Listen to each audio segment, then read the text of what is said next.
those of you who attended the webinar last month, welcome back. My name is Gabriella Priest-Celestin, and I'm a Senior Associate here at Justice System Partners, aka JSP. I have a background working on policy reform as well as with reentry programs, and I'm currently part of JSP's coaching team, supporting agencies across the country with their implementation of coaching. I'm very excited to be facilitating our conversation today, our second webinar in our three-part webinar series. I just want to remind everyone this is a recorded session. As you come in, please feel free to use the chat to introduce yourselves. You can share your name, your agency, where you're joining us from. We know we have people from all around the country, and feel free to use the chat throughout the webinar as well. If you'd like to activate closed captioning, you can do so by clicking the Show Captions button on the bottom of your screen. And as we get started into our conversations, please feel free to comment along the way in the chat, or you can ask questions by using the Q&A feature, which is a separate button at the bottom of your screen. We'll keep an eye on those, and we may ask them during our conversation, or we might keep them until the end, depending on kind of where those questions best fit in. And you can also upvote your favorite questions to make sure they get asked as part of the conversation today. So we started the conversation last month about investing in different.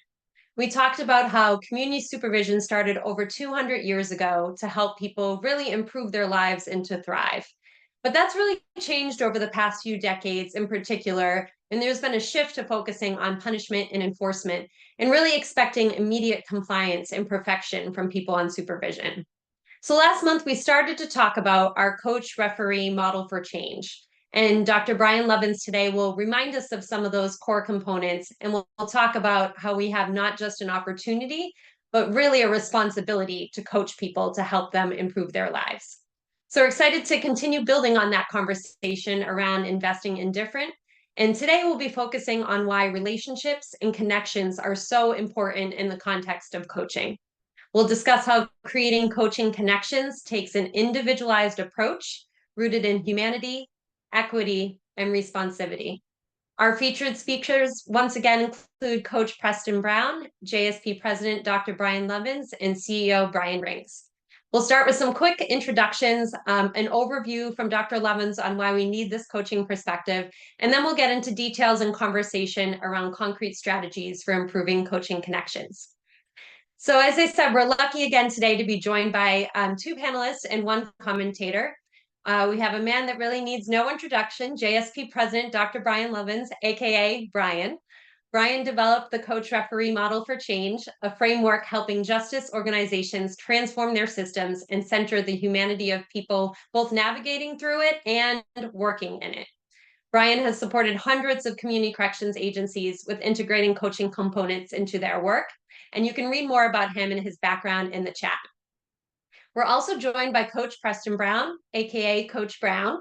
Coach Brown is the running back coach at Temple University and former head football coach at Woodrow Wilson High School in Camden, New Jersey, where he also served as the Dean of Culture and Climate. Pretty cool title there. Coach Brown will share with us how he used coaching connections and an equity lens to transform a team by seeing his players as the unique people that they are and by investing in them. Thanks for joining us again, Coach Brown. You can read more about the coach and his background in the chat. And last but certainly not least, we are joined today by Brian Riggs, founder and CEO of Riggs Enterprise Corporation. Brian, aka Riggs, has been working with JSP as a consultant and advisor on the coach-referee model for change. And we've invited him today to really help kind of contextualize this conversation and think about these important connections that we'll be discussing. You can read a bit more about him in the chat as well. Welcome back, Brian Riggs. And now it's game time. We're ready for kickoff. First, with JSP President, Dr. Brian Lovins.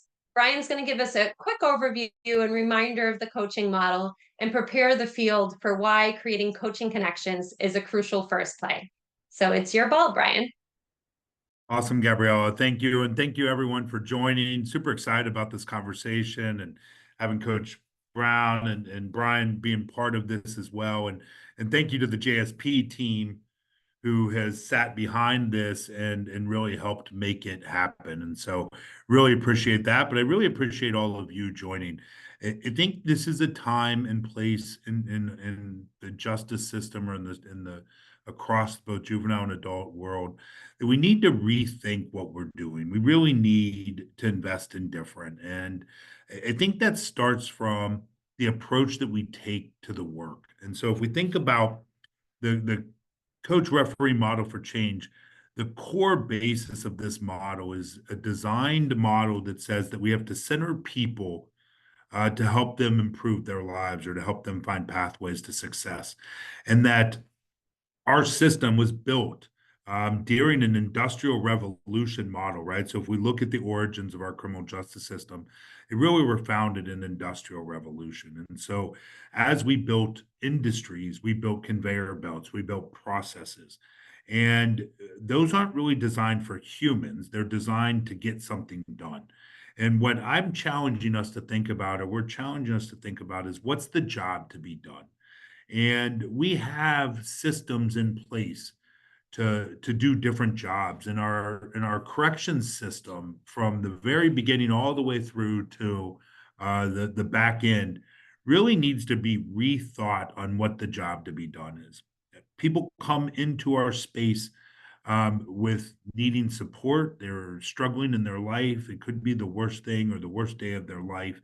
And what we really want our system to be is designed to take in a person and wherever they show up and help them find pathways to success.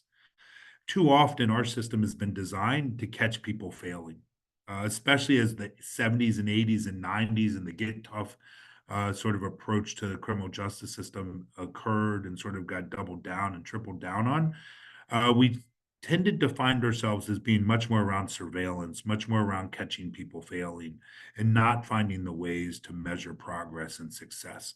And I'll give you a perfect example.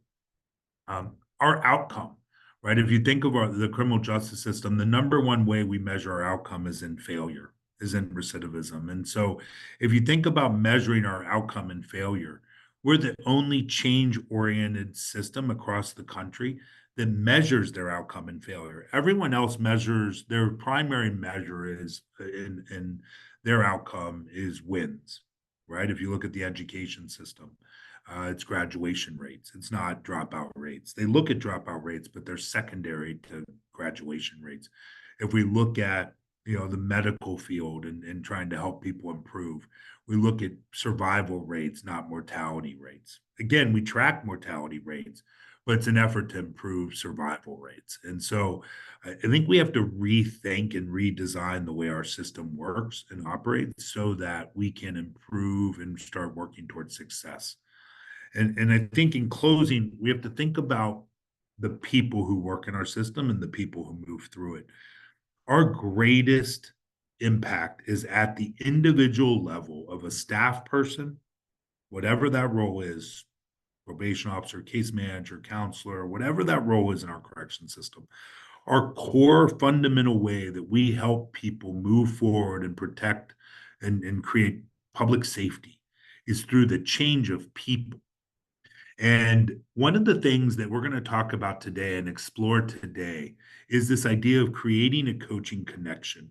It's how do we create a connection with people to help invest in them to be successful or invest in them to win. And one of the things that I think we all can agree on across our entire system is that we are trained as correctional workers, wherever we fall within the system, we are often trained to be impartial, to be disconnected from the win or the loss. We've protected ourselves and say, well, we work for the system.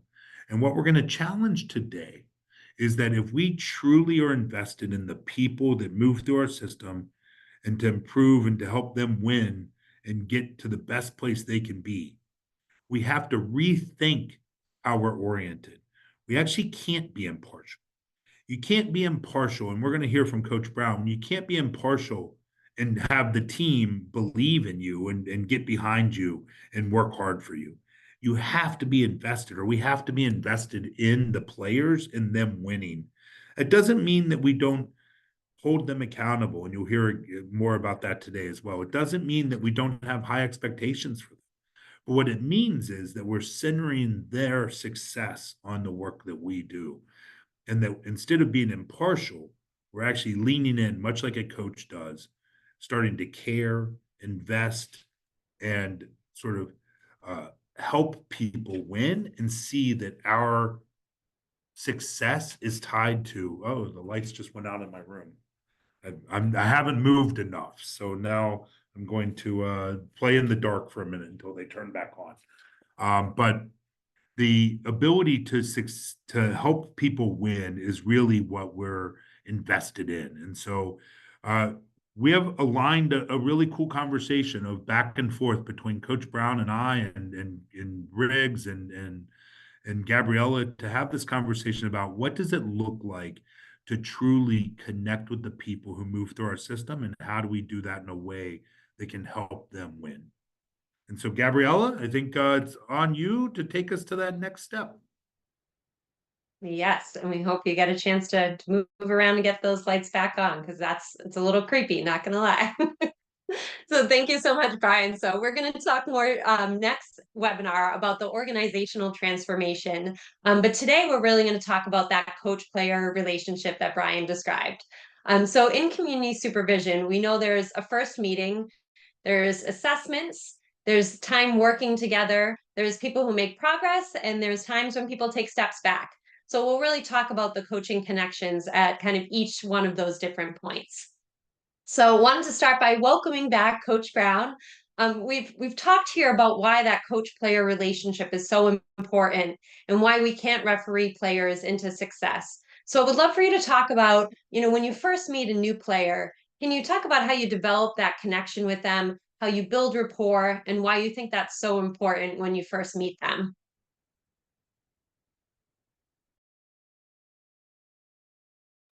Oh, you're on mute still, Coach.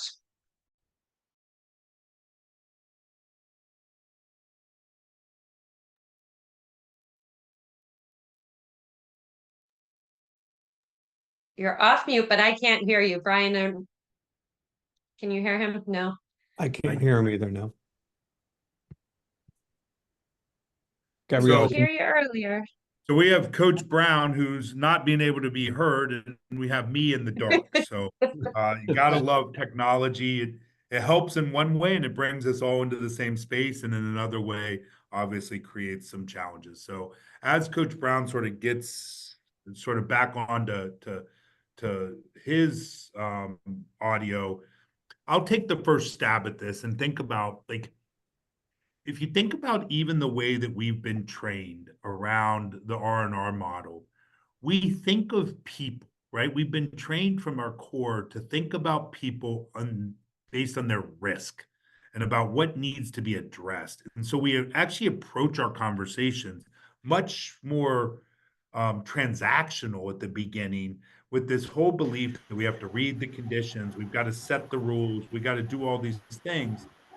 And then we sort of try to build rapport. And one of the things that I want to start to think about, and when Coach Brown gets back on, it sounds like he might be. I think I heard him. One of the things I'd love to hear Coach Brown about is the recruiting process, and, like, how do you get people on your team? So I think we've got you back, and so let's see if that. Yeah, I'm back. Technology, you gotta love it, right?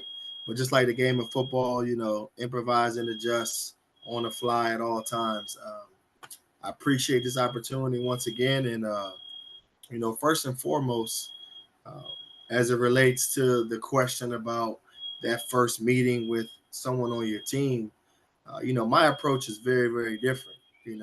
First thing I say to them is, I'm here to create a partnership with you, right? This partnership is not a friendship, because I'm the coach and you're the player, right? So there are going to be certain things that the both of us are going to have to uphold our end of the deal each and every time.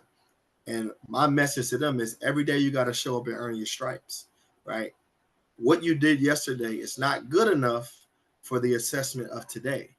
And, everybody's not like that, but this is what's been very successful for me and most of the coaches that I've met and known, who they consider the players' coaches, right? And this is not a special effects or anything. It's literally a matter of consistent behaviors over and over and over again, and not bending or, moving away from what the requirements is. Now, the difference is every player is completely different. I've coached twin brothers who were complete opposites in skill set, the way they interpreted information, and what they needed for their individual success. So the first thing in building rapport is they have to know that I'm absolutely 100% serious and committed to seeing them be successful and not the other way around. See, it's my belief that every player deserves a coach to believe in them, regardless of what their talent is and regardless of whether or not they make mistakes, because we all do. And so the number one thing I tell them is that this is a partnership. And then we kind of move forward to that. And answering Brian's question, right, as a college coach and you recruit people, outside of a player's talent, the first thing I say to them is, do you understand the time commitment to the other things of your life outside of football? Because the NCAA only allows 25 hours a week for college coaches to work with the kid. So if you come into the school because of a logo and the fact that you're going to play in front of thousands of people on Saturday afternoons, please understand none of those people are going to know who you are besides your image on some sort of, background, right? There's only a few superstars on every single team. Now, you're going to do the other things in college football a lot more throughout your career than you're going to play football games. You're going to play 12 Saturday games in the fall, and then 95% of college football is done, right? But you got to be a student. You got to be a community person. You got to have activism. So it is my belief that if you focus on being a great student, which is the best that you absolutely can be, and then a great community person, you're going to do absolutely fine when it comes to doing football, because that's what you want to do anyway. But you have to earn that right, and that right is earned each and every day. And so that's my order of operations as I, go through the recruiting process. And, a lot of young people, I can tell based off their engagement if they're going to be someone that's a recruitable player, because I really don't care about the football piece. We as coaches, you can develop that person in football. This is what we do. It is the other things that we are morally responsible for and have a fiduciary duty to see people through to the end. And in today's world of transfer portal and, people just kind of, up and going and moving, it's a indictment on our overall ability to recruit and develop and manage the players in one space, right? Because this idea that I need instant gratification is not real life. It's not reality. But in the recruiting process, a lot that happens is if you're really, really talented, right, then we want you on our team. But I'll be the first to tell you that every good player is not a good fit for every team. And everybody needs to be managed and developed regardless of their talent. And I would imagine in you guys' world, right, where you're probably interacting with people who have less skills in a lot of ways, especially socially, because they are in this basically guided lifestyle. Most of them are coming from incarceration. So that level of engagement is completely different than anything that, that we on the other side of society have ability to, and we struggle at times. So for us to assume that they're going to be able and ready to handle these different things, that kind of is a little unfair, because you're never going to be proud, or and I'm sorry, maybe it's probably not the right word, but Dr. Lovins alluded to the fact that, you guys measure success by failure. And, and part of the question as to why you can't referee players to success is because referees are only engaged in a game setting, right? And then the game setting is completely different, right? I'm just here assessing whether or not you do the right thing or if you don't. And if you don't, there's only one way to correct it. And that's in football, throw a penalty flag. In other sports, it's to blow a whistle and call a foul. In soccer, it's a red card or a yellow card. And that's just their job. A coach has to develop a player from getting multiple technical fouls to reducing that, right? And that has nothing to do with your ability to shoot a jump shot or, set the right screen, right? That's a different set of management skills, which is all ever present and very, very important. So my abilities as a high school coach in assessing players was different because at a public high school, you take whatever kids show up in the summer and you have to manage them, right? With everything that comes with it, right? Everybody's from a different background, different socioeconomic, homebound, any kind of skills or lack thereof. And it is our responsibility, our fiduciary duty to these young people to see them through to graduation and beyond. And so that's kind of like how I process that first level, first engagement with players. And to be honest, right now as a college coach, I probably talk to 100 to 150 recruitable players every week, on top of the players who are already currently on our team. Yeah, Coach Brown, I think one of the things that you said that was really right on and really interesting, I think, in the correction side is like, how do you set in the recruiting process, right? You talked about like setting these expectations, but also like building the connection with the person. And I think in corrections, it's more like the high school situation that you had where it's like you don't get to pick your caseload, right? Like we get assigned who we get assigned in many places, and some places have different ways to assign people to caseloads or to the roster of a staff. But a lot of times we get who we get, and they're not potentially motivated, they are motivated. And one of the things I think I really love this idea of recruiting, not in picking, but in recruiting in the process, right? So imagine you all, if we started to think about when we bring someone on in our system, we actually start the conversation about potential, about winning, about understanding what they want out of their life, and then helping them recognize that we are the people that can help them get there.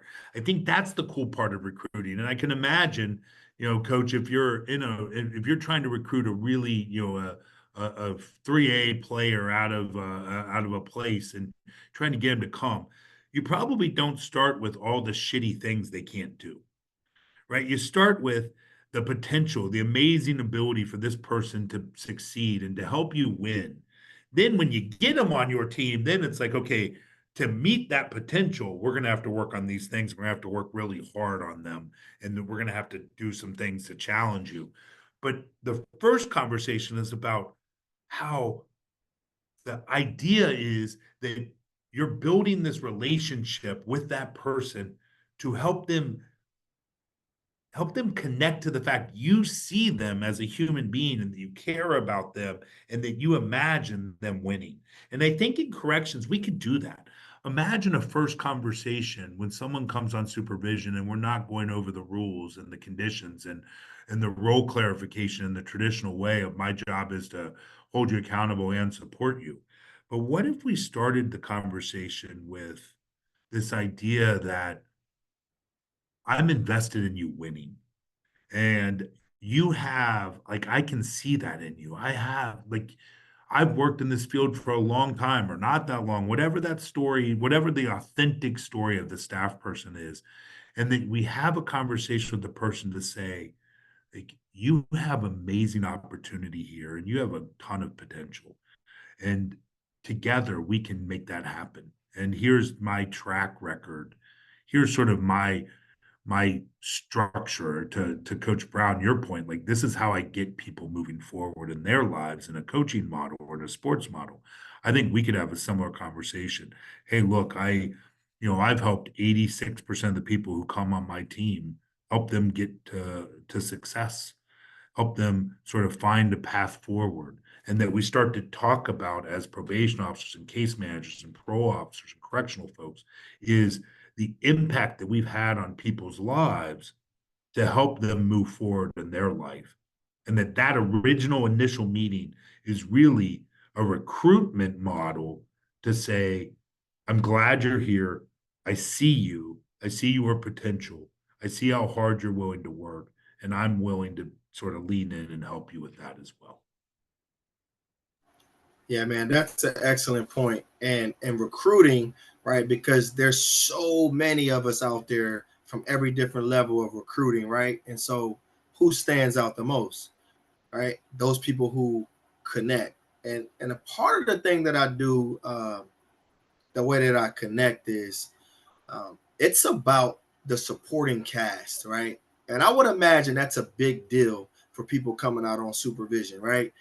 I watched my brothers go through it. So it's like, you got to check where they're going to be staying, who else, if there's a phone, who's going to be that person, right? And I always go back to the way I watched in some of these Viking series when it's like, hey, I know I can't break you, but if I get to your people, right, that's ultimately like where if you ask that, I call it the perfect 10. So the first 10 minutes of conversation with people is I tell them I'm here, I'm invested in you, right? But I want to say this: if you won the lottery and got everything that you ever wanted right now, tell me the first 5 people who you're gonna tell. And I write those names down.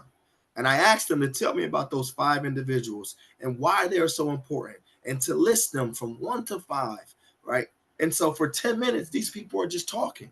This young player, whoever they are, they're just talking. And I'm gathering information and I'm understanding who's important, who are the most important people a part of their decision-making process as it relates to them coming to college.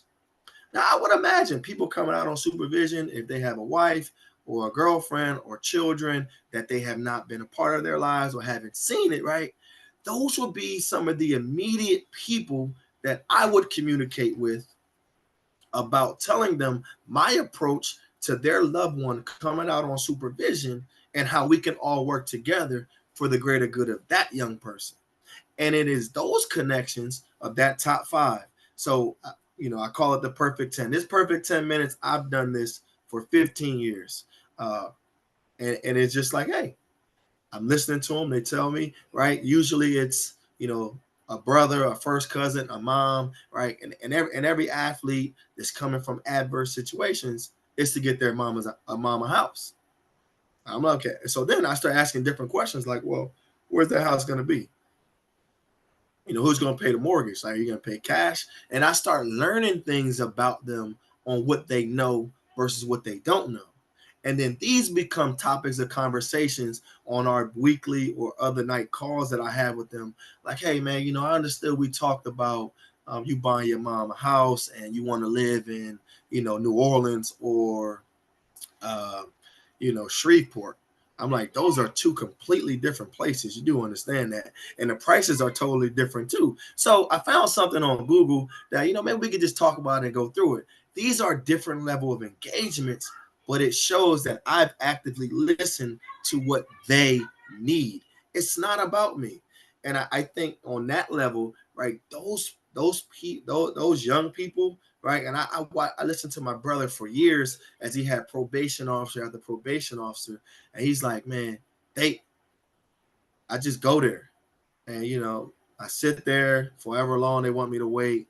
The conversation is 5 minutes. And then I'm told like, yo, if I don't get this done or that done, I'm going back to jail.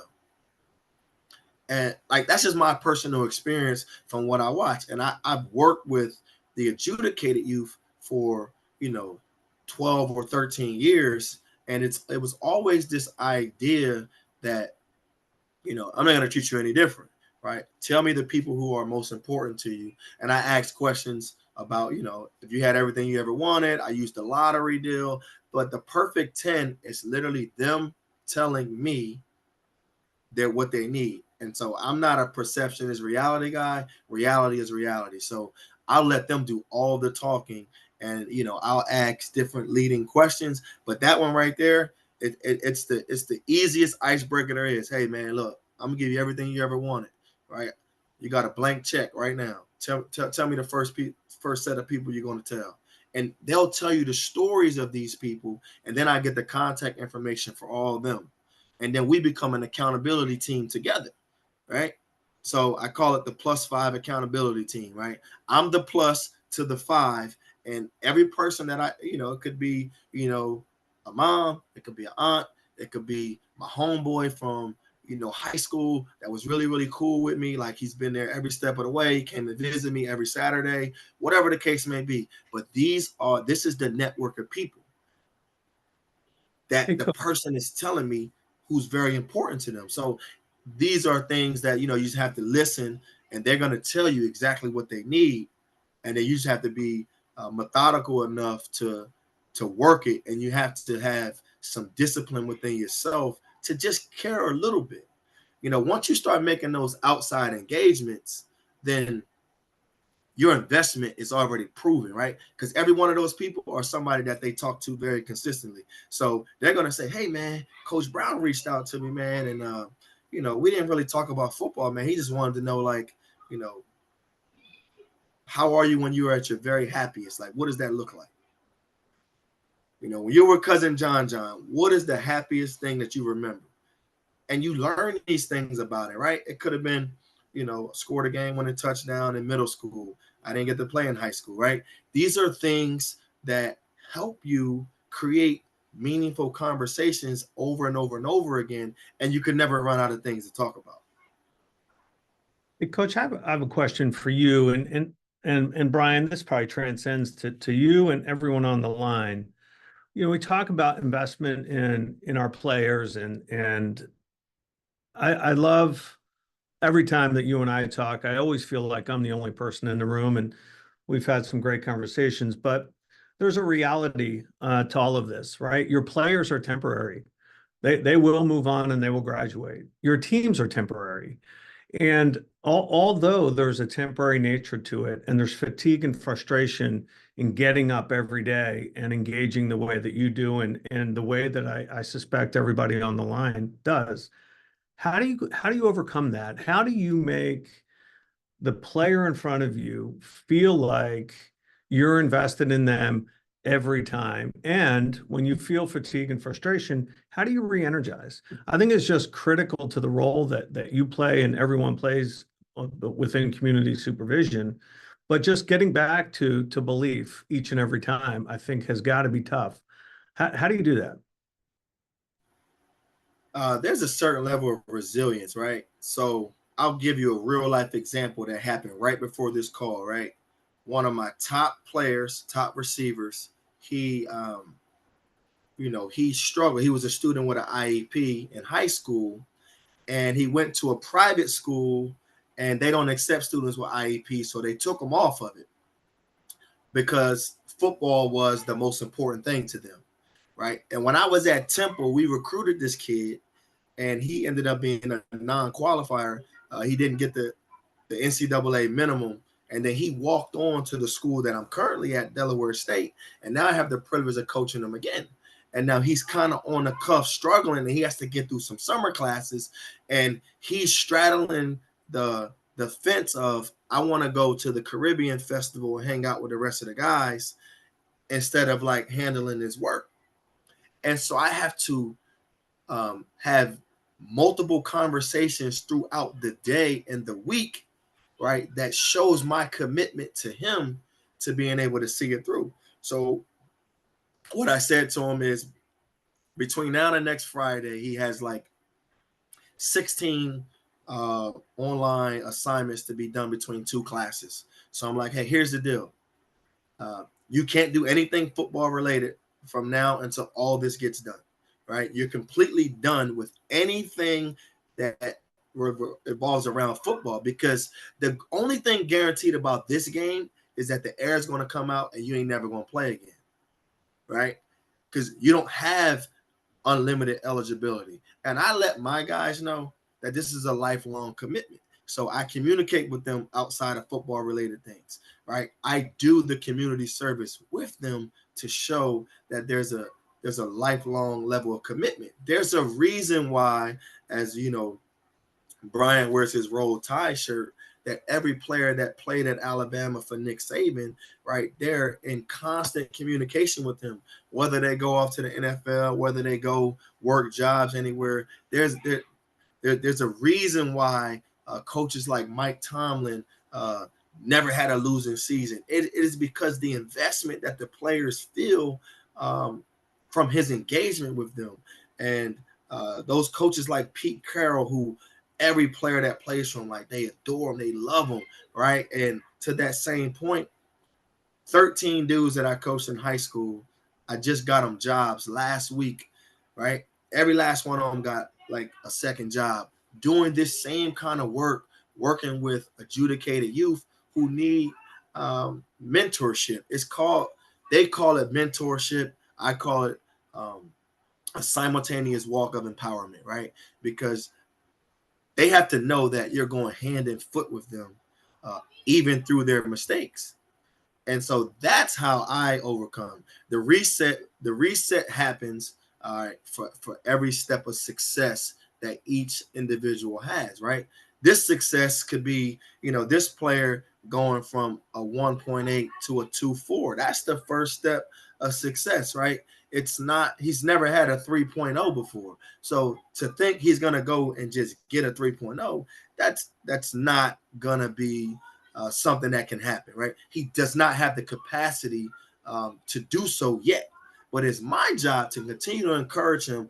And on our daily accountability is, how will you encourage you today, right? And this is a 3-step part of their life, right? As a college student athlete, you have a personal life, you have an academic life, and you have a football life, right? We're going to organize your life each week. So if you do want to party at the end of the week, okay, we understand these are the things that need to get done before you can partake in that, right?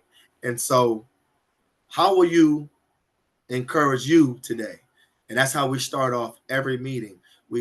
Because to get the football, like I told you guys before, it's super easy, but everybody's carrying so much, right? And then in this space where mental health has really taken a toll on normal people, on people who have never been a part of supervision, I could only imagine,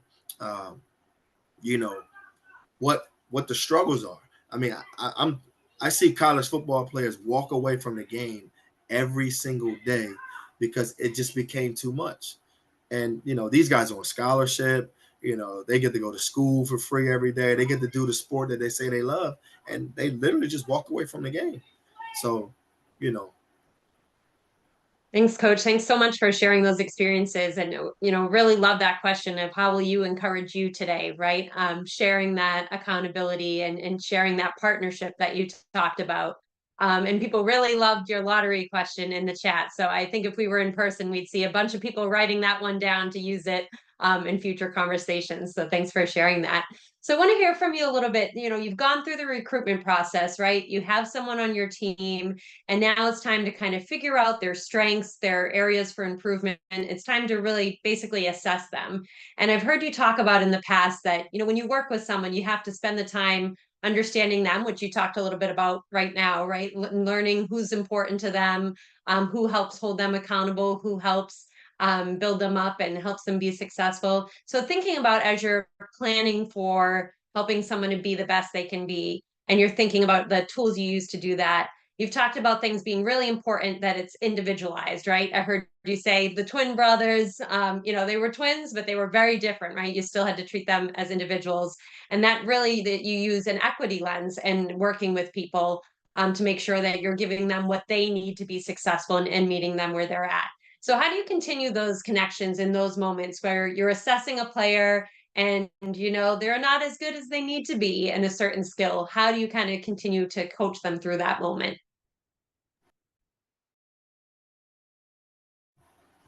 Yeah, that's a great question. As a football coach, there's always room for improvement, especially at the wide receiver position, right? We play probably the most dependent position in all of football, because if the line doesn't block, the quarterback doesn't have time, and then you can't get the ball, right? And so the first level assessment before I even get to their physical traits, I have to understand how they think and how they process information. So there's 3 ways I do that, right? Checkers, blackjack, and cornhole, right? And I pair them up with people that they don't know, and I get to gauge their competitiveness, their ability to think, right? And how they make decisions in tough moments, right? The hardest moment in blackjack is when you got like 17 to like, 18, and you're trying to figure out whether or not you want the dealer to hit you again, right? And so this is me. I'm just watching everybody, right? And these are the different things, right? Cornhole is a game of skill, or like the really good talkers can talk themselves into getting points, right? You just got to get on the board. You have to get on the board. And I realized that chess was a little too difficult for everybody to get right away, but checkers is very simple and easy, right? And so you just want to see how people process information first. That's me, right? Everybody's different, but that's me. And then when I look at people's skill set, physically, I've had plenty of players who think they're a lot better than what they are, right? And I have to create empirical data to show them that they're not where they think they are, but here's the plan for you to be the best that you can be, right? And so you have a player who's 5'8", 160 pounds, and he's really, really quick and really fast, but he's trying to compare himself to the 6'4", 215-pound receiver, and I'm trying to explain to them the two of you are never going to be able to do the same things. And you have to understand who you are and focus on you so that you can be the best that you can be. The more that's the first thing I have when I have my group conversation with everybody, right? Your success individually is you getting everything you need for what you can do. And I give everybody their superpower, right? I understand what your superpower is. If you got size and not speed, then your superpower is size. We have to maximize your superpower every time you're on the field. And we work on the other things around that to build your intangibles. If you got speed, let's maximize your superpower. That's what you do. We're not here to let you be a big possession guy, right? We need to get your speed up the field and utilize those things. If you're a defensive player and you can tackle the football, I need you closer to the ball, playing more in the run game so that we can maximize your superpower, right? If you're a rah-rah guy and you get the guys going, I need to, create ways and entities for you to maximize those things, right? And the other analogy that I use all the time is sometimes as coaches, right? There's a saying, a man convinced against his will is of the same opinion still, right? We want somebody to be better than what they are, and they just don't have it, right? The Golden State Warriors would never design the plays for Draymond Green that they do Steph Curry. They have two completely different skill sets, right? So imagine designing those plays where you got to run all around, get all through all the screens, and Draymond Green is trying to shoot threes like Steph. He may hit one or two here and there, but it's going to take away from his superpower being the energy guy, getting the rebounds, playing defense, and being the screen setter. And then somebody who has the skill set to shoot these shots and do all that, they'll never get what they need either. So there is a yin and a yang to understanding and evaluating, assessing the talent. And it's every day, right? Every day you have to reassess, and then you have to give them information like, hey, look, you're actually getting better at this because you're able to do this now, and you couldn't do that 2 weeks ago. So kudos to you. All right, but now we got to keep working. And these are the things, and this is how we're going to work on it. Yeah, I think there are a lot of parallels there, right, to our work in community supervision. And so I want Brian to talk a little bit about those, and then I'm going to go to one of the questions in the Q&A because I think it's really relevant to this current conversation. But first, Brian, thinking about that kind of assessment piece, I've heard you say we really have to move from thinking about risk to thinking about potential. So how can we talk a little bit about really how coaches can build those connections during that assessment phase, with questions like, what are your superpowers and other things that will continue to help them learn about people, and learn what they've identified as areas that they need to work on and areas where they want to, improve and succeed. Yeah, no, I really appreciate that. And Coach Brown, I think there are a lot of parallels to sports. And I mean, I think that's the crux of this coaching model is really thinking about how do we parallel those things to understand, because at the end of the day, they are both the same activity. We're taking people who want to win and helping them find pathways forward to get connected to that in ways that they don't have to cheat. They don't have to, that their legitimacy. And I think the assessment process is one, and I'll own this. Like if you've been around me enough, all of you, you've heard me say, like, there are things I did early in my practice that I wouldn't do today. I'm not regretful of them. I did them in the context of what I believed was the right thing based on the knowledge and information technology skill set that we had 20 years ago, 30 years ago. I used to work with people that were adjudicated as sex offenses and spent a ton of time fighting denial and using polygraphs and threatening them if they don't tell the truth and come forward. And what I realized was, like, no one was coming forward with the truth when I threatened to put them in prison for not telling the truth. Like, the way I got people to come forward to talk about the truth was I built strong relationships with them. So I let that go in my practice and I stopped being confrontational and started to being supportive. And I think the same thing's true with our process of assessing people who come into our system. I think in the 90s and early 2000s and mid 2000s, when we started thinking about risk needs assessments, we thought about them as tools to separate populations so that we worked with the people who needed our help the greatest. What we've inadvertently done over the last 20 years is started not to identify who needs our greatest support and greatest help. We actually did it the opposite. We took people who were identified as high risk or assessed at high risk and said, we need to surveil them, monitor them, contain them more often, and not provide supports and wraparounds. And I think that's been part of the problem over the last 30 years with the R&R model, that I think we've just misinterpreted the way it was supposed to be. And so I think rethinking the way we do assessment is incredibly important, and making sure that we start to think about, we're not assessing risk of a person. What we're assessing is the risk to succeed or not to succeed. And that's a different kind of approach. When we think about risky people, oh, that person's high risk, we think about assessing them as an individual. What we should start to think about is assessing where they want to be.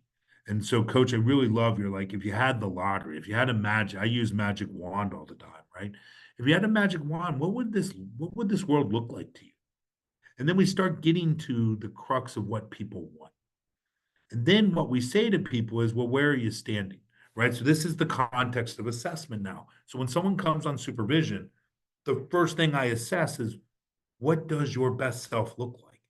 Right? I'm not asking about risk. I'm not asking them to expose their worst day of their life or to tell something that they're ashamed of or disconnect or not ashamed of, right? Whatever that is. It's, what does your best self look like? Then my next set of questions in the assessment process is, where are you currently?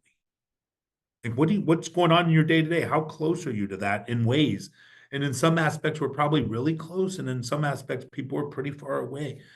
And then my job is, what's the challenges that are standing in your way to get where you want to be?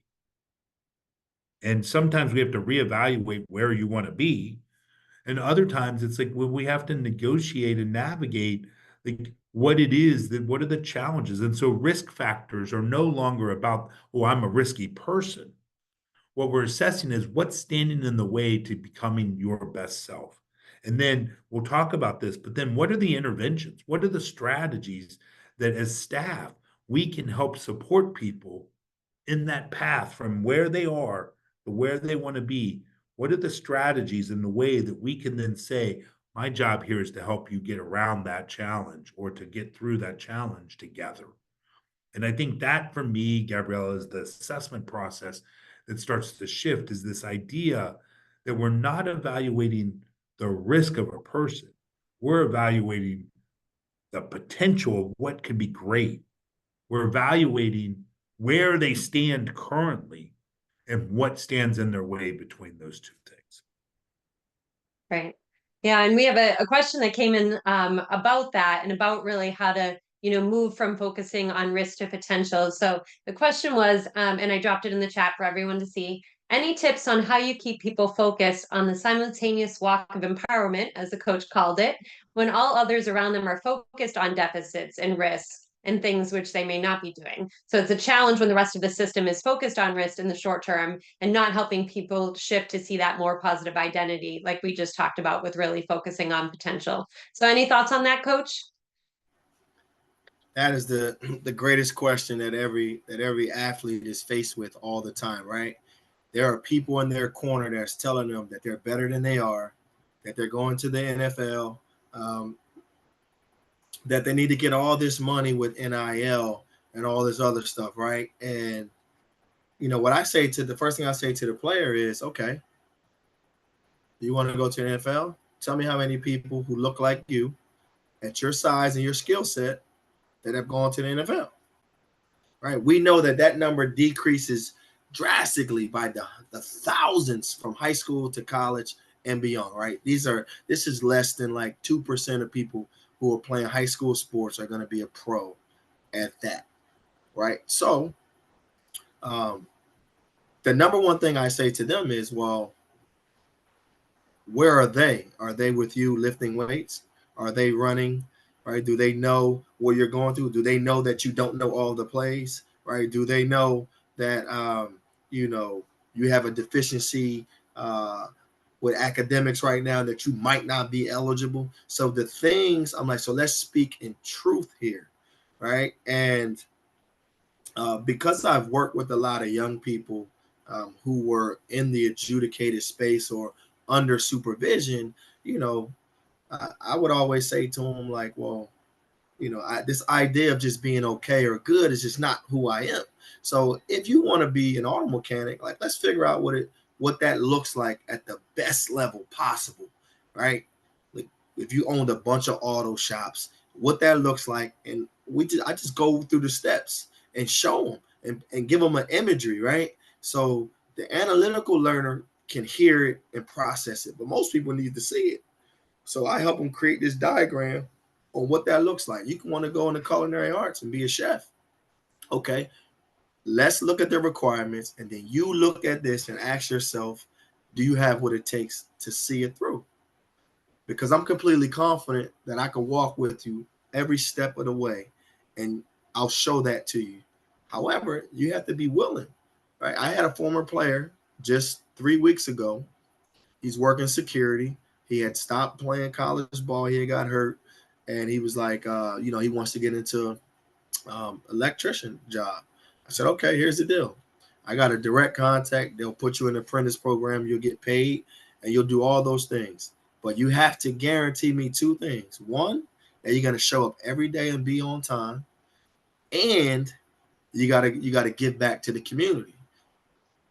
Because if I'm going to leverage my connection to get you immediately hired, I'm like, so I'm going to give you 72 hours to process what I asked you to do. And then you tell me if you absolutely want to do it. He didn't really want to do it. He's not doing bad in life, but you have to place that challenge in front of certain people. And then you can start operating and working on other things. Like, look, I get it. It sounds really good. You might think you want to be a mechanic, but bro, you a pretty boy. Like, you like to dress really nice. Like those dudes, like you got oil and the dirt from cars and tires all over you all day. Like, do you know you have to get a different kind of soap and shampoo to use because of how deep that oil can get into the skin? And they're like, oh, for real? And so now that's why I do all the different level of personality assessments and understanding who they are. because when they tell me they want to do these different things, I'm like, wait, are you sure? Right? Because in the sports world, everybody thinks they're going to the NFL. Everybody, you know. And again, think big. You should, but let's understand that you got to make sure, like, you're going to be a professional at something else. The youngest player I have on my team is 18 that plays for me. I told him, if you play for 20 more years, right, you're only going to be 38. You still got to be a professional at something else. And so it is my job to help you build these different level of community engagements so you can learn what you like and what you don't like. And again, I would imagine in your world under supervision, people have not had access to find out the things that they may have liked or don't like. What they liked 5 years ago while they were incarcerated and came out, they may not have access to like that anymore, right? So these are things like where, you know, everybody's telling them, oh, you can do this, you can do that. So I say, okay, you know what? Bring them to the next meeting, and we'll have them show the both of us what it looks like for you to do it the way that they want to do. Now, that might be a little far-fetched in your world, right? But just imagine if you tried it. Like, okay, hey, you know what? Your homeboys from around the way, they got a perfect plan. You know what? Listen, I'm gonna buy the pizza, right? And the wings. You all show up here, right? Free spirited, and let me hear the plan. Like let's hear the plan. And you know, it's off the scale, but I guarantee you, right? They're gonna look at you like, wait, are you serious? And then when you show up with the pizza and wings, that builds a level of credibility. But I guarantee the homeboy doesn't show up. And when they don't show up, I say, see now, look, he wouldn't even show up for you on that. So we need to stop listening to that information and let's work on you right now and the plan that we have for you. So we got a pretty good track record in that regard. And the last point I'll make is at the high school level, I dealt with this a lot from parents. Right? Parents are like, well, how is this kid getting a scholarship and, you know, my kid is not? And I said, well, I work here at this school with all of your kids. I don't work at the college and universities who are recruiting them. So one guy fits the skill set and the position that they want, the other one doesn't. But this simultaneous plan of your life is being worked on constantly. I don't do a plan B, right? So all the guys that are advertising and marketing majors, I'm like, you can do that now. Even if you go in the NFL, you can still be a marketing guy. So now those years that you were playing pro ball, you still got 5 or 6 years of experience doing marketing. All those dudes that want to be a teacher, just imagine, if you will, if you played in the NFL and then in the spring you went back to the local middle school and taught science at the middle school. How impactful would that be at the school, right? In the community, in the neighborhood. Just imagine you have time off. You can do it from February till June, and you can still train. You already live in the area. But again, nobody thinks about it. You think you're gonna play for 10 years and then you're gonna come and just walk and then just become a teacher? No, right? That will be completely slap in the face to all the people who put in the work in education to get that kind of. So I say let's work on it simultaneous. Go be a substitute teacher while you get your 60 credits in college and see if that's a career that you really think you can uphold and handle. And so that's a part of the simultaneous walk, like putting them in these different places that they think they want, and then their level of commitment to it will kind of either increase or decrease, and then we have to keep moving through different settings and entities. So that's kind of how we work through it.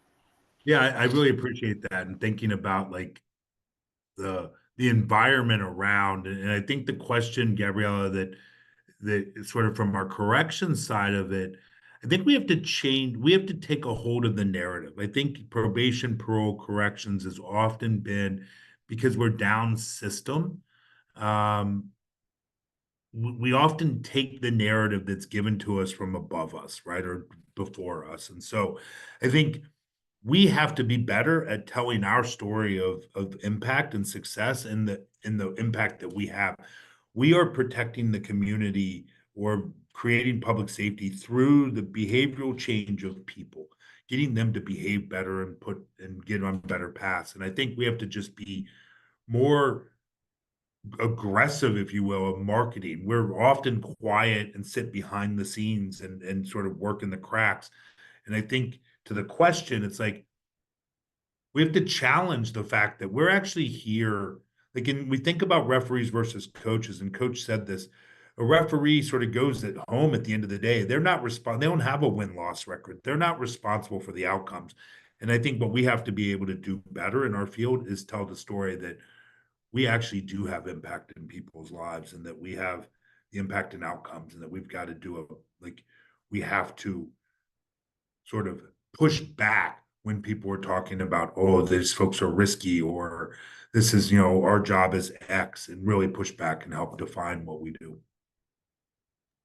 And one way we can do that internally, right, is something we've shared and we've worked with some agencies, is to have a hall of fame. So that when people come into the office, they're not seeing, sterile blank walls or signs with all capital letters that tell them what they can't do, but they're seeing these success stories, right, and seeing what people have done well before. So thinking about kind of leading people and helping them with those successes.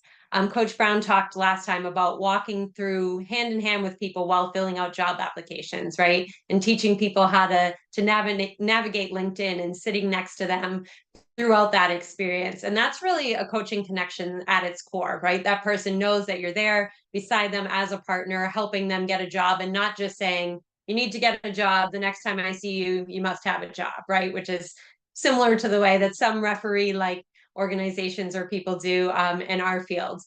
But we also know that sometimes staff get really frustrated with things that that they need to help people with, that they feel like people should already have these skills and I shouldn't have to handhold. And that's kind of a basic life skill, right? And so it shouldn't be my responsibility. So I wanted to ask Brian, if you could respond to this, thinking about, when people are on supervision and they have, basic tasks, basic skills that they need help with, and they're a little uncertain about how to about that process. How can we help as coaches help realize kind of those individual needs and really help them navigate through some fears that they might have around that kind of new process for them?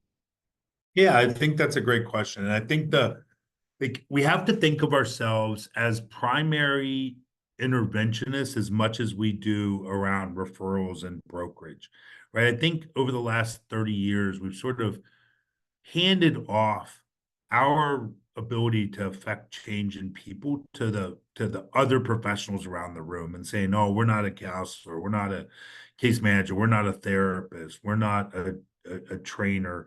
And I think we've got to reinvest ourselves back into some professional development around. If you think about what a coach does, they have the ability to help people win. And so I think the idea in my head is the interventions look like it's a really simple concept, but it looks like a plan, a success plan, as I said earlier, that's like, what's standing between where you are and what you want, and what's our role in helping support that. And sometimes it's not the technical thing, right? To Gabrielle, to your question, it's not the technical thing they need help in. It's the actual interpersonal or intrapersonal thing they need help in, to make that leap, to change their perspective, to see themselves in a different way. And so I think as a coach, sometimes we have to help people be like, get over the hurdle of like being okay, not just getting connected to a service. While other times I do think as coaches, we have to like sort of break the barriers to getting them there. And so there are relationships that we have, right? I, as a coach, and so I play both roles. I play coach at work, but I also coach sports as well. And, there's times when I leverage my relationship with trainers or with specialty coaches to say, hey, I've got this kid on my team who has a ton of potential, but really needs some more focus around X. Can you spend some time with them to help them find that and connect to that potential? And so I bring in other people. And I think that's the thing I loved, to come back to Coach Brown. I love the +5 and that you're the plus, right? We don't have to have all the answers for the people who are on our team. we have to have the connections and the relationships to bring in the people who can support that person. And so I think often in our field, we ignore family and connections, or we use them as information to gather, to collect, and to see whether someone's doing what they're supposed to be doing. But imagine if we adopted that +5 and we say to people, our job is to help wrap around these assistant coaches from the community with you, and that we build a team, and that team's going to take you much further than we are in the system. And so that's how I envision like the intervention side is really thinking about like, how do we uplift people? How do we help support them being successful in this transformational change? How do we connect them to the things they need? And how do we grow their skills, both technical skills, if need be, or interpersonal skills to believe that they can do it? Because I actually think a lot of the problem that we have in the people that move through our system have is this sort of mentality that they don't deserve much more than what they get, and really thinking about how do we help them overcome that part as well. Thanks, Brian. And thinking about kind of as the coaching relationship moves forward, right? And somebody's on supervision, people are going to have steps backwards and they're going to make progress. And sometimes they do both of those at the same time in two different areas. Sometimes, they've had a really tough time and they've had several steps backwards. Sometimes they have small progress, major progress. So we want to talk about kind of both of those areas, starting with when people step backwards. So Coach Brown, when you work with people, sometimes they mess up. As you said earlier, people make mistakes, right? Everyone makes mistakes. Sometimes people disappoint you, but I've heard you say that when the setbacks happen, that's when the real coaching comes into play. So I want to hear from you about, what happens when people don't do what they're supposed to do? How do you hold players accountable? And, have you had to kick a player off the team, or how does that work? We know people have been through a lot of things in their life, and how do you kind of take that context into consideration when you're holding them accountable? Yeah, so it's this idea of student athletes, right? And so the student part always comes first. And because I place a high premium on the academic side, I never waver from that. I just explained to you guys about 15 minutes ago that there's a young man, he's probably my best player at the position, but he has not seen the immediate value of education because of how his life has brought him into college, right? Football has always been this deal where he was so good that they just let him skate by, right? And now he's at the point where he's trying to skate on quicksand and it's just not happening. And so this accountability piece is, okay, you'll prove to me how much you really love football if you get this work done in a timely fashion. And because you're the best player and you're not playing, everyone else is going to have this visualization where they do not see you come and show up to workouts or practice until you get it done. And you have to do this with the very best of your guys, right? And he's going to learn a harsh lesson right now. And I'm okay with that because I can sleep peacefully knowing that he's going to get better. Right. And he's going to continue to improve because we know you're not going to play forever. The air is going to come out of the ball and you're going to have to do something other than play football. But you're going to have some level of, things have to go get through it. Now, during game day, I'm not the coach to beat a guy up for dropping a ball. Dropping a ball was demoralizing in itself. Like, I don't need to tell you like, hey, you dropped that ball on third down. What I say to him is, hey, complete the play, man. We got to get ready to move on, right? So when a guy also catches the 50-yard bomb, hey, good job, complete the play. Now we got to move on, right? And so it's the same messaging because I never want one moment or one play to be too big or too small in their mentality. Everything is about being great. So when you're playing a team that you're supposed to beat by 50, you don't show up and play at a mediocrity level. Right. As I see the Alabama Roll Tide sign on Brian Regg's shirt, there was a point in time that It didn't matter if Alabama played Chattanooga or University of Tennessee. Their level of play was exactly the same, right? And they won multiple championships. Georgia went on an undefeated run for 2 seasons in a row, and it didn't matter if they played Western Carolina or the University of Florida.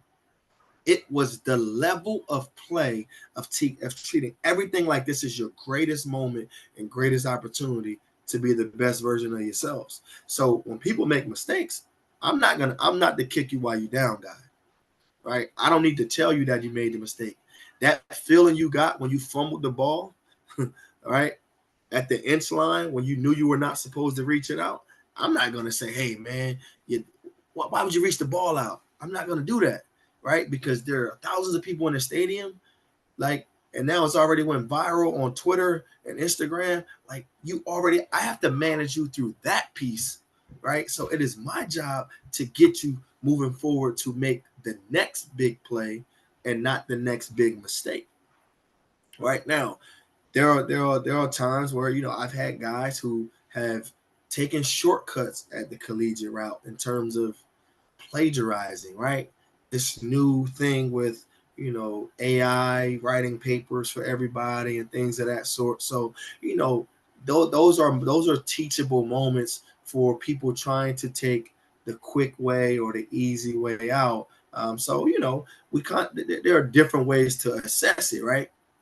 A guy that can't do it is the same as a guy that won't do it, right? Because you get the same result. It's not getting done. And so these are conversations that I have at the very beginning of meeting groups of people at the very beginning. And I just don't bend on it, right? I don't know if you guys remember at our last session, I require my players to do each semester 4 different non-sporting engagements on campus, and they have to bring another teammate with them so that they engage in the community that's around them. And it does multiple things, right?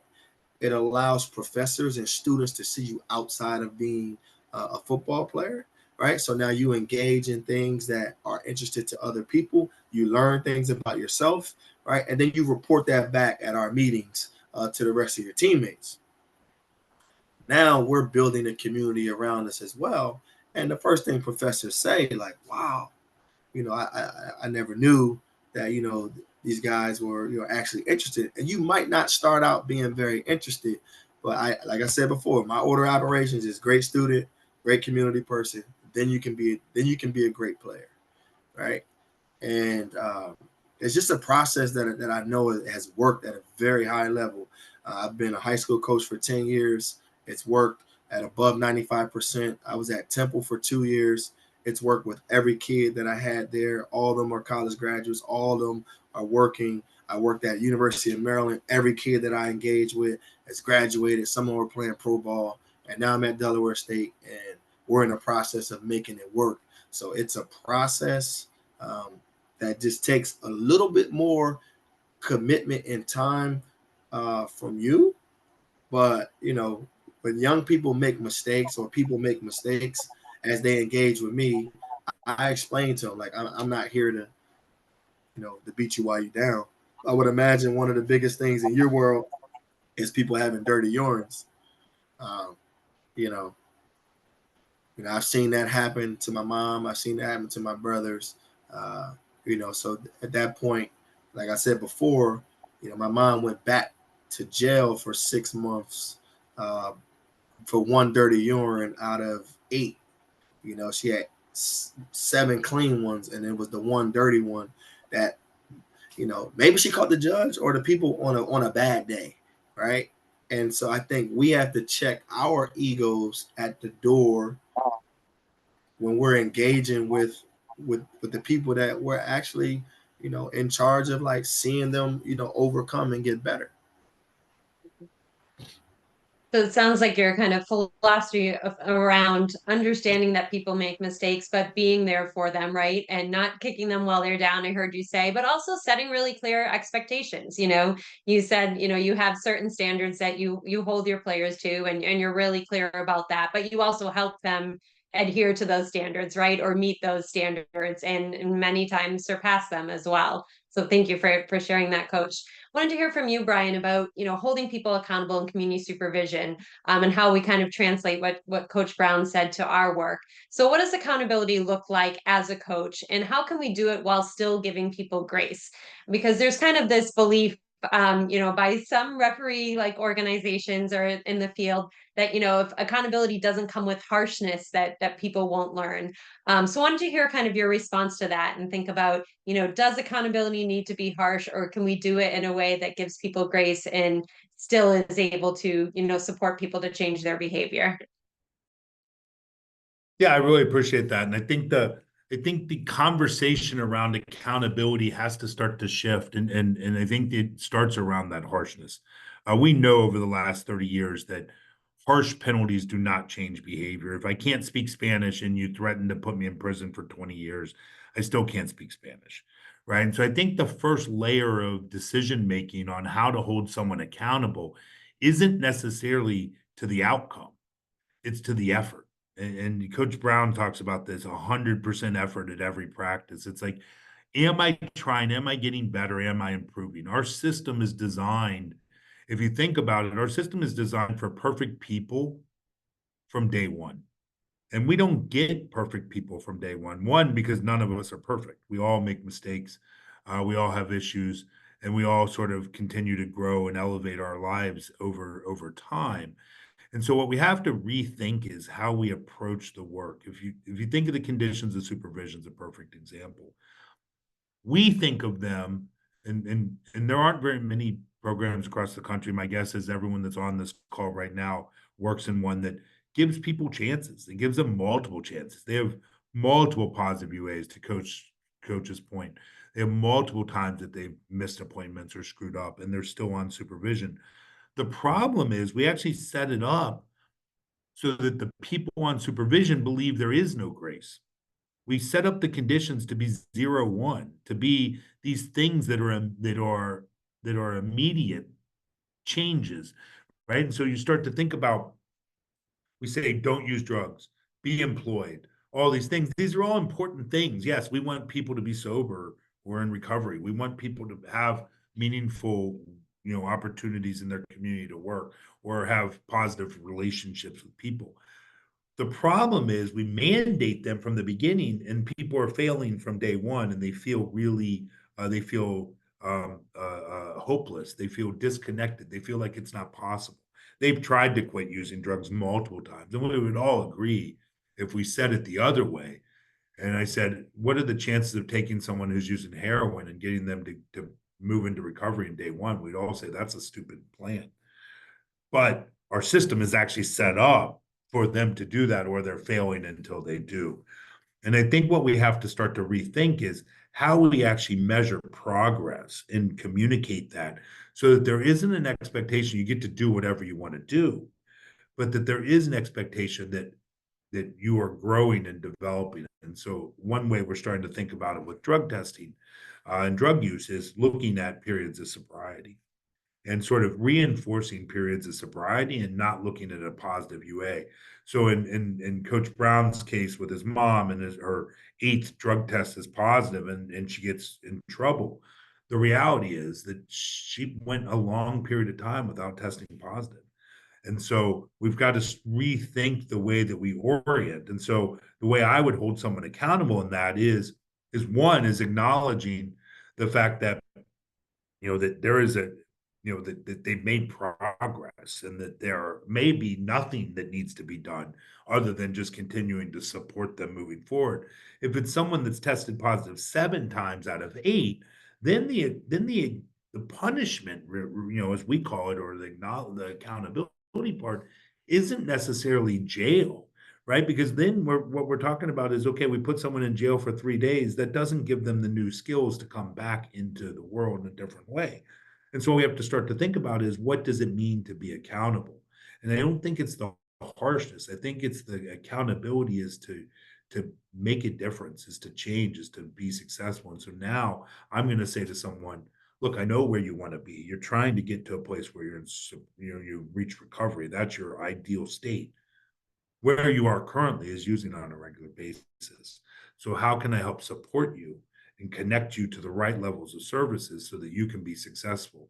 And then the accountability comes into the fact that I care about you, that I have a relationship with you, and that I want to see you win. And so the disappointed part of not meeting your expectations. Ultimately, let's be clear. There are times when you do have to be willing to kick someone off a team. Like it's just not the right level of care, right? They're not going to win or be successful. It doesn't help if you think of like in the major league space, it doesn't help for a person to be on a major league team but never play. They don't get better that way. And so we put them back into AAA to give them opportunities to practice the skills they need to be successful. At times, I think we have to be willing to say to people, the community isn't the right level of intervention for you, the right level of game or league, that we need to put you in a controlled space so that you can learn the skills when you come back out. But we have to change the space that they're in the controlled setting then to teach them the skills. The punishment alone isn't going to do that. Thanks, Brian. And thinking about our last topic here in our last couple minutes, so I'll ask for just kind of a 1-minute response from each of you, and then we'll wrap up. But want to really end on celebrating progress and how we do that as coaches. So Brian, you really talked about, the fact that we shouldn't focus on perfection, but should celebrate progress and steps made along the way, right? So Coach, wanted to hear from you when you work with people, how do you celebrate both small wins and big wins, right? Because I think sometimes in the field of corrections, we do a good job if, someone graduates or they get a job or they complete supervision, right? We celebrate that. But there's so many steps along the way to those things that are small wins that we often skip over. And so I wanted to hear from you on, how do you celebrate kind of both those small wins and the big wins? So I never separate them, right? A win is a win, right? You can win every game by 1 point and you'll be undefeated, right? Nobody cares that you won by 50 or by 1. You just won the game. So these are celebrated in our world is daily, especially when you're like in training camp and things of that sort, because the way they think now is you need to encourage them on a consistent everyday basis. Hey, listen, man, you couldn't get off of press coverage yesterday. Today, out of 6 reps, you got 4 out of 6, man. You did a really great job, man. Let's keep working it. Keep doing what you're doing. All right. Hey, listen, man. Hey, you know what? You caught 4 balls in a team setting yesterday. Through the 2 days ago, you had 2 drops. All right. We're making a lot of progress. We're moving forward. All right. And then you just kind of let them know, like, these are the things that are going to lead to us being successful together. And I just think it has to be mentioned and talked about on a daily basis, because we just need that open encouragement, like as much and as often as possible. I mean, there are a million different ways. Like, hey, man, you look really nice today. Hey, hey, really nice job, man. I see you getting here 5 minutes early, leading the pack, man. Keep doing that, man. We really need to see a lot more of that out of you. Hey, man, I saw you stay after practice yesterday. It's showing up, as you continue to keep better, right? And so these are the things that the players start doing on their own. They start encouraging their teammates, right? And so now, everything is contagious, right? Good, bad, or indifferent. It's all contagious, right? Really bad things can be contagious, and it could be a downward spiral, right? But the really good things always rise, right? And so the more open, positive encouragement. I mean, every little thing. Hey, dude, I saw you. Hey, last week, man, you got a C. You got a B this week on that quiz, man. That's a great job, man. Keep it going, And I also noticed you did 30 extra minutes of study hall. So let's kind of lean on the extra minutes of study hall as opposed to, the limited. And the other piece is when there is success, just so complacency doesn't set in, now you have to keep encouraging them past the marks that they're making. I think that's a really critical point there. I really appreciate that. And I want to sort of shift a little bit in a different direction for staff. Like, I think it's really important to encourage the people who are on supervision, the people under supervision, the people in our program to be successful. I think where that starts is actually building an environment where staff are supported in and reinforced for the things they're doing as well. Like we mirror the things that happen to us. And so too often our organizations are designed, right? If you think of it, we've structurally designed it as a conveyor belt, and staff often only talk to their supervisor about people who are struggling on their caseload. They staff cases about people who are in violation. We don't often talk about or celebrate the successes that people are having. So I would argue that about 80% of our conversations and corrections with our own supervisors is about people who are failing or struggling in our system. And so we have to reorient how we talk about. Now, what I would say is, and Gabrielle, you had made this point, like we often just celebrate the big things, and that's because we've been trained to be referees. Referees celebrate wins or they celebrate achievements. If you cross the ball on a touchdown, they raise their hands, acknowledging that you made it past that point and giving you 6 points because you've earned it. That's how we've sort of thought about success measuring or reinforcing people for progress in our field is, oh, well, you've made these things and we're going to go ahead and structurally acknowledge. But what Coach Brown's talking about in our field is imagine if we really thought about what it takes to support this person in being successful, and how do you pick someone up who now has just struggled? They know they're not supposed to be committing crime. They know they're not supposed to be getting, arrested or using drugs. They recognize that that's a failure in what they're supposed to do. The question is, how do we help them take the next step? And then reinforce the fact that there's effort being, and that they've stepped in and they've really tried to change their lives. And so for me, the way we do that is we start to think about what the progress is being made, and not just what they've done, but what they've done, how that has impacted who they are and where they're at, and really identifying the movement that people are making towards success, and not just having some arbitrary inline that they have to cross to wait to say good job. Thanks so much, Brian. And thanks, Coach, and thanks, Riggs. Our time today is coming to an end, unfortunately. As you all can see, we could probably talk about this all day, all week, but we're going to wrap up now. And just wanted to say that kind of in reflection, we've heard many reasons today, right? Like making coaching connections is so foundational to the work we do of supporting people on supervision, and why it's important to do that in an individualized and an equitable way, both on and off the field, in practice, and during game time. And I really love Coach Brown's comment that when the setbacks happen, that's when the real coaching comes into play. Coaches don't give up on their players when they have a rough game, right? They dig in, they figure out why, and then they help them build their skills so that they can be successful in the future. And none of that can happen if they haven't first invested in building a relationship and having a great coaching connection like we've talked about today. So we've now completed 2 out of our 3 webinar series. The next webinar, big announcement, Building a Coaching Organization, will be on August 13th. It's also a Tuesday, and that'll be from 3 to 4:30 p.m. Eastern Time again. It will unpack how transforming officers into coaches isn't enough, as kind of Brian was just leading into there. It will focus on what we have to do to think about the whole organization and transform that too. So organizations have to build this infrastructure to really coach the coaches and have this environment where staff can do their best work.